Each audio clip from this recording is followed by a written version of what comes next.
Hey, salut tout le monde, c'est Zirog, j'espère que vous allez bien, en tout cas moi ça va super, donc aujourd'hui on se retrouve pour une toute nouvelle vidéo tuto. Donc dans ce tuto là, on va voir comment créer une machine virtuelle sur VMware Workstation. Du coup, avant de commencer la vidéo, en gros VMware va vous aider à virtualiser plusieurs systèmes d'exploitation, du coup du Windows 10, de la Debian, de la Red Hat, de la CentOS ou du macOS. Du coup, vous pourrez faire tout ça sur votre machine virtuelle, sur votre machine physique. Du coup, dans un premier temps, on va lancer VMware Workstation. Du coup, je mettrai un lien de téléchargement du logiciel dans la description de la vidéo ainsi qu'une clé de licence pour avoir full fonctionnalité. Du coup, une fois que VMware sera lancé, vous allez cliquer sur créer une nouvelle machine virtuelle. Après, une fois que vous aurez cliqué là, vous allez voir qu'il y a une fenêtre qui va s'afficher. Vous allez cliquer sur Custom. Comme ça, on va personnaliser nous-mêmes la configuration de la VM. Du coup, vous allez cliquer sur Suivant. Et là, vous allez laisser par défaut sur la dernière version de VMware. Du coup, là, vous allez cliquer sur Next, sur Suivant. Et après, là, vous allez cliquer sur I will install the operating system later. Du coup, on va cliquer sur Installer le système plus tard. Du coup, vous cliquez sur Suivant. Après, là, comme je vous ai dit, pour ma part, là, dans ce tutoriel, je vais installer un ISO Windows. Du coup, ça sera mon ISO personnalisé. Du coup, vous pourrez installer très bien du Linux ou de l'ESXi ou toute autre chose comme du FreeBSD, du Solari ou MS-DOS, par exemple. Du coup, moi, je vais rester sur du Windows pour le tutoriel, vu que c'est le premier de la chaîne. Du coup, là, vous sélectionnez la version que vous voulez. Du coup, moi, c'est du Windows 10, mais vous pouvez très bien sélectionner du Windows 7, du Vista, du 8 ou des autres plus anciens pour le fun. Du coup, moi j'ai sélectionné Windows 10. Du coup, je vais cliquer sur Suivant. Après, là, pour le nom de la machine, je vais le laisser par défaut, cliquer sur Suivant. Après, pour le firmware, je vais prendre du BIOS normal. Du coup, vous cliquez sur Suivant. Après, là, moi j'ai une machine avec 12 cœurs et 16 Go de RAM. Du coup, là, je vais mettre, allez, pour le tuto, je vais mettre 4 cœurs. Et pour la RAM, je vais en mettre directement 8. Du coup, vous allez cliquer sur Suivant. Après là, pour le réseau, vous allez sélectionner Use Bridge Networking. En gros, ça va répliquer votre Wi-Fi de votre machine physique à la machine virtuelle. Du coup, pour la configuration, c'est mieux car c'est plus rapide à configurer.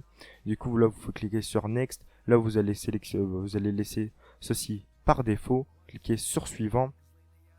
Après, pour le disque, le type, vous avez de l'IDE, du SATA, du NVMe pour du M.2. Mais bon, vous allez comment dire, vous allez choisir celui qui est recommandé, le SCSI. Du coup, vous allez cliquer sur Suivant. Après, là, vous allez cliquer sur Créer un nouveau disque virtuel. Du coup, là, pour ma part, dans ce tutoriel, je vais mettre ce 100 Go, il y en a assez pour la présentation. Vous allez cliquer sur Store Virtual Disk de un single file. En gros, ça va stocker votre disque virtuel dans un seul fichier. Du coup, vous allez cliquer sur Suivant. Et là, vous allez faire Suivant et Finish. Après, une fois que vous aurez fini la configuration de votre VM, il faudra cliquer sur Edit Virtual Machine pour ajouter l'ISO. Du coup, vous allez vous rendre directement dans la section CD, DVD, SATA. Et là, vous allez sélectionner votre ISO. Du coup, pour ma part, je vais prendre mon ISO personnalisé. Du coup, celui-ci va prendre assez de temps à installer car il fait 18 Go. Du coup, là, je vais cliquer sur Ouvrir. Et après, il vous restera plus qu'à faire OK pour que votre ISO soit pris en charge. Mais je vais vous montrer aussi en même temps que si vous voulez ajouter d'autres disques durs, des nouvelles cartes réseau ou plein d'autres choses, vous pouvez le faire. Du coup, là, pour le tuto, j'en ai pas besoin. Du coup, je vais cliquer sur OK. Et là, la machine virtuelle, elle a fini d'être créée. Du coup, vous allez la lancer en cliquant sur Parentis Virtual Machine. Du coup, vous allez lancer la machine virtuelle. Du coup, là, vous voyez que VMware vient de lancer mon ISO, comme vous voyez là, sur l'écran. Du coup, là, ça peut mettre plus ou moins de temps selon la configuration de votre PC. Du coup, pour ma part, ça devrait assez vite. Logiquement, ça devrait durer entre 10 et 15 secondes. Selon le nombre de RAM et de processeurs, de cœur du processeur que vous allouez. Du coup, là, on va attendre même pas 5 secondes. Et là, vous allez voir que ça va se lancer. Du coup, il va vous rediriger comme moi après sur une fenêtre qui va vous demander de choisir votre langue. Du coup, là, regardez, ça finit de charger. Là, le menu, il vous dit de choisir votre langue. Du coup, pour le tutoriel, je vais mettre français. Du coup, vous cliquez sur suivant. Après, vous cliquez sur installer maintenant. Du coup, là, ça devrait mettre aussi plus ou moins de temps à charger. Du coup, bah, je vais pas faire de pause car ça va assez vite aussi.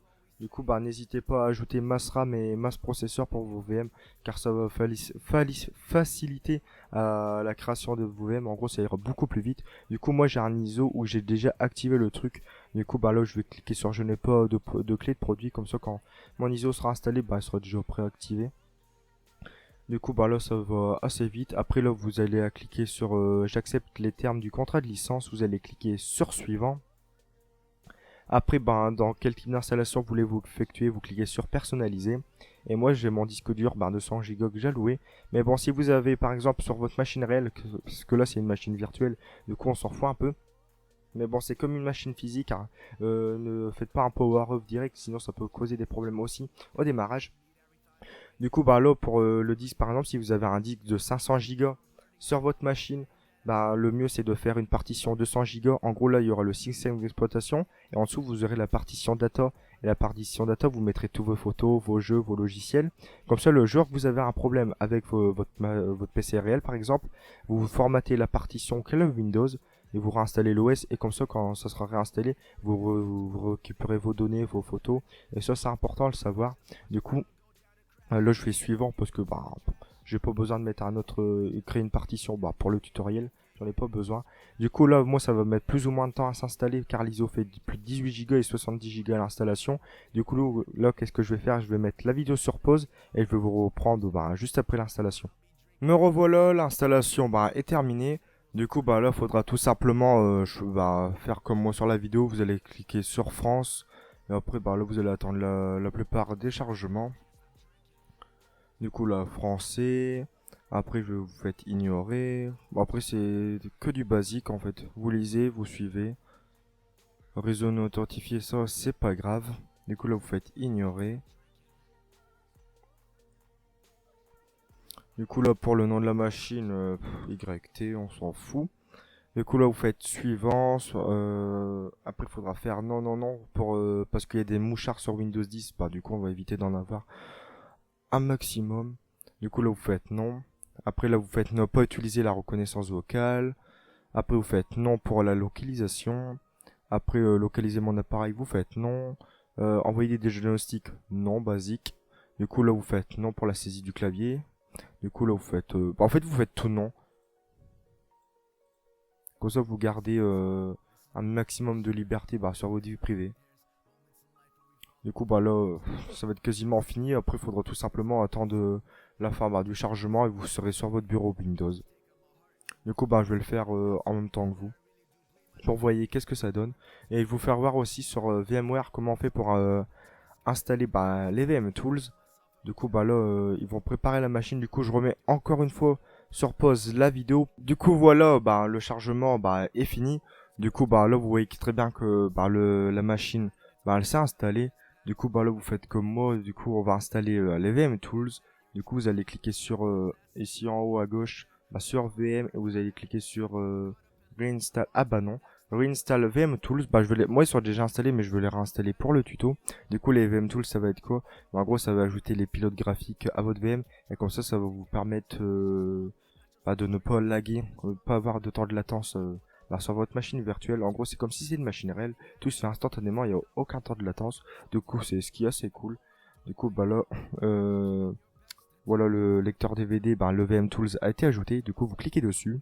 Après, vous faites exécuter bah, le setup. Vous attendez. Vous faites oui. Et là, bah, là, il va s'installer. Ça se fait automatiquement, il n'y a presque rien à faire. Puis après, bah, les pilotes seront installés et vous pourrez faire des copier-coller bah, de votre machine physique à votre machine virtuelle. C'est ce qui est cool avec bah, les VM Tools. Du coup, bah, je ferai des autres tutos aussi pour installer bah, des Debian, faire les swaps, ajouter la RAM, les disques durs. Et aussi pour installer les VM Tools, je vais vous montrer aussi comment on fait. Du coup, là, je fais modifier suivant, il n'y a rien à faire. Vous laissez bah, le setup se faire automatiquement et puis après, bah, c'est tout. Du coup, bah, si le tuto vous a plu, bah, n'hésitez pas à me le dire en commentaire et bah, je continuerai à en faire. Du coup, moi, je vous dis à la fois prochaine pour une autre vidéo. C'était Xerox. Allez, ciao!